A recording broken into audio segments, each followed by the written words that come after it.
ونص. حطيت حلة على النار تسخن، هنزل بالزبدة بتاعتي. والزبدة يا جماعة ما تسيحش غير في الحلل الألمونيا أو الجرانيت. حطيت معلقة ملح اهو، وهحط نص معلقة فلفل اسود، ونقلب فيها. اول ما تسيح الزبدة بتاعتي هبدأ ايدي فيها من فترة للتانية، ابدأ اقلبها شوية عشان الريمة وعشان ما تكبش مني. وهنتكلم على الزبدة.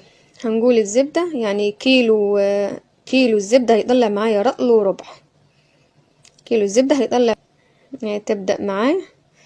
انا طبعا بفصل الفيديو. خلاص هي خلاص قربت تطلع اهو، فاضلها 5 دقايق بالظبط وتطلع. اول ما تشوفي المرتة من تحت والسمنة تبقى شفافة، يبقى كده السمنة استوت معايا الزبدة وطلعت السمنة. اول ما نشوف اللي هو السمنة وبقيت زي الفل اهي معاكم. طبعا بسيبها حوالي ساعة تبرد خالص، تبرد تماما يعني عشان اعرف احطها في الجو.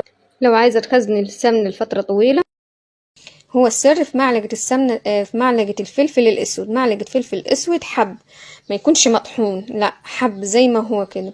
لو عجبكم الفيديو ما تنسوش اللايك والمتابعة، واسيبكم في رعاية الله وحفظه، والسلام عليكم ورحمة الله وبركاته.